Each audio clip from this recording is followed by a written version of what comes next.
There is a lot to talk about these two episodes. Two rival crime families, a funeral home in debt, a detective with OCD, failed assassination, birth of the credit card, two escape bank robbers, a serial killer nurse, and lots more. A lot to unpack. We're going to go through all of it.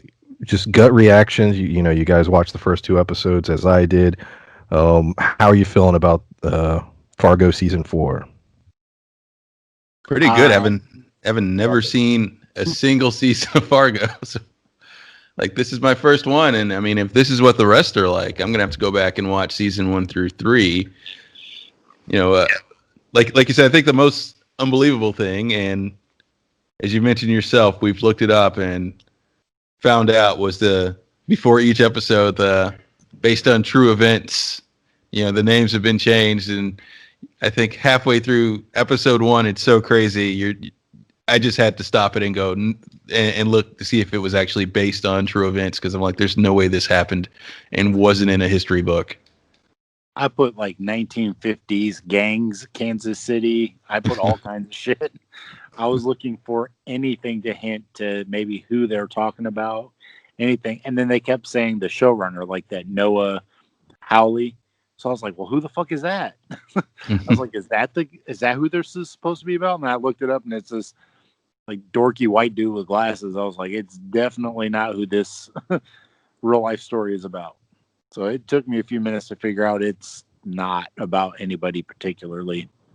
And like you said, Brian, they pulled a lot of information from a lot of different sources. So some of these stories are based on factual type things, but it's not about any one particular person. Yeah, no, it's sort of a stylistic thing that carries through the Fargo series. It's based on a true thing. It's not. There are elements and historical things that it connects with, but no, the story that takes place in this show, that did not happen as it's being shown. But yeah, the original Fargo film also had that same description, though I believe later the Coens admitted that that story was actually more accurate than we thought, that there was a story similar to it. But this is Pulp Mythos. I'm Brian here with Spencer and Larry, and we're going to be talking about Fargo season 4. If you've not hit the sub button, please do so. We have lots of content on the channel every single week. We're doing Raised by Wolves, The Boys, Fargo season 4. We got a lot of content coming up in October. We're already discussing some big plans for November and December and going into 2021.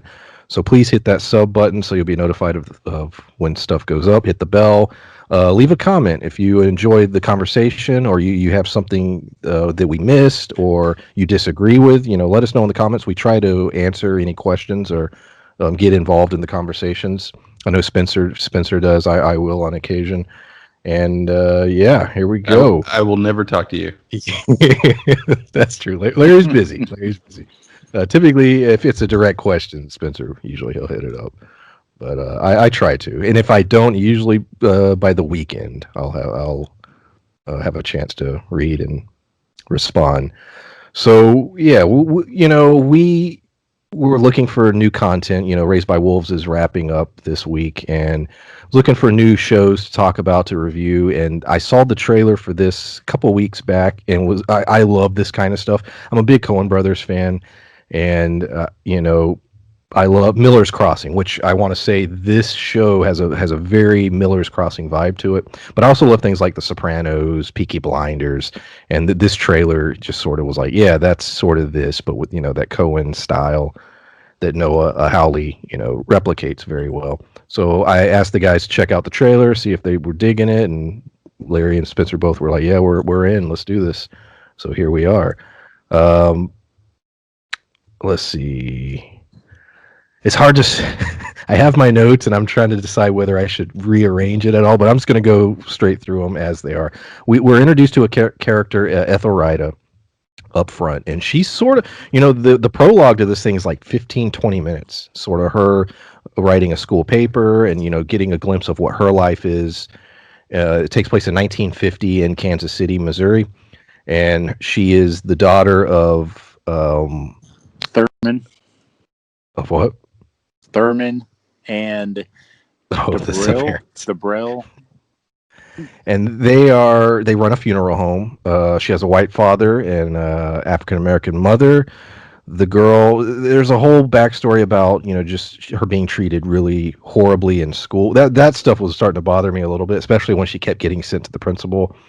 They had the paddling situation going, and she's very intelligent, and just because she would say something um, smart or just something that irritated the teacher, they would send her to get paddled.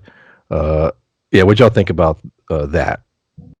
Well, yeah, and it was clear it wasn't just that she was saying anything that was smart as in she's smarting off. She's literally No, just no, speaking intelligent. intelligently, Yeah. and that's getting on their nerves because they think that someone her color shouldn't be as articulate as she is, or shouldn't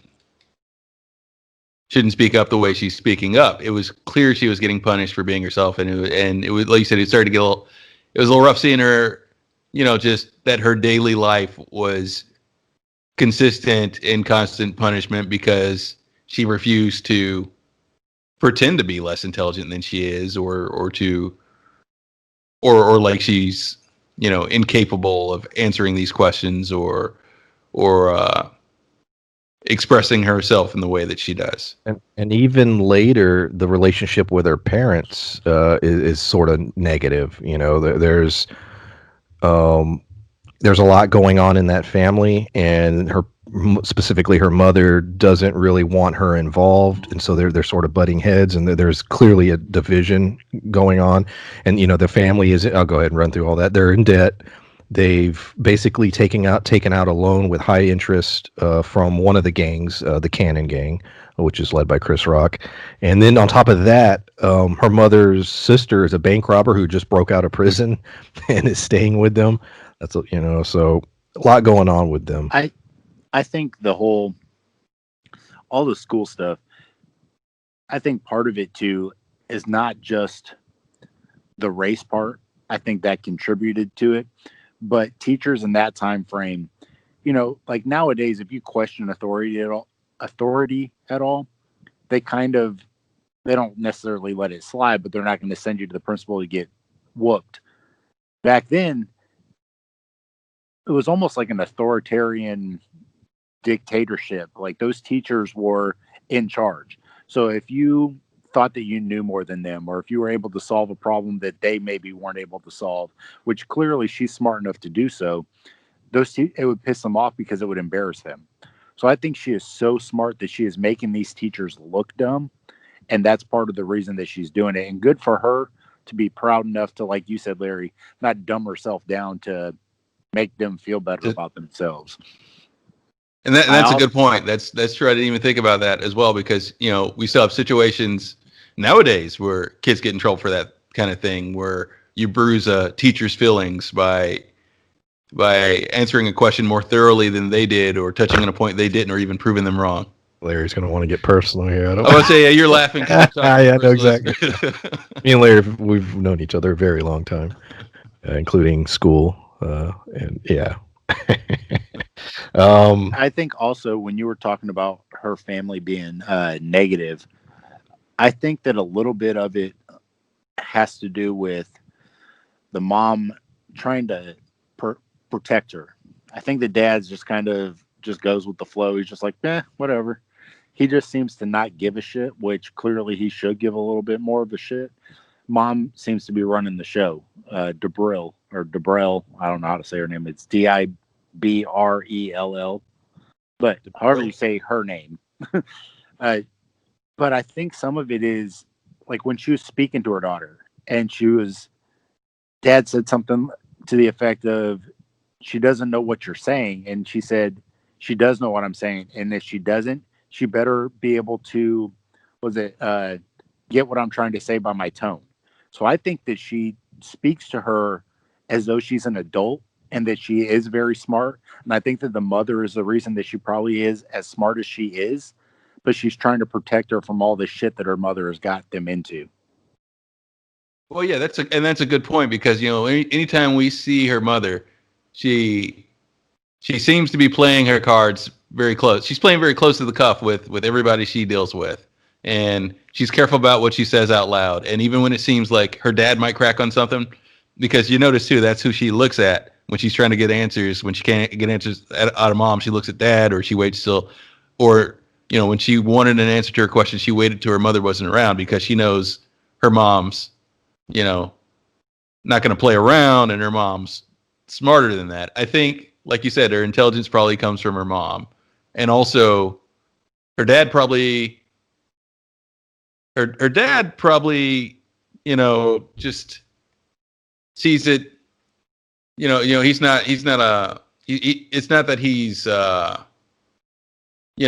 lacking or thinks.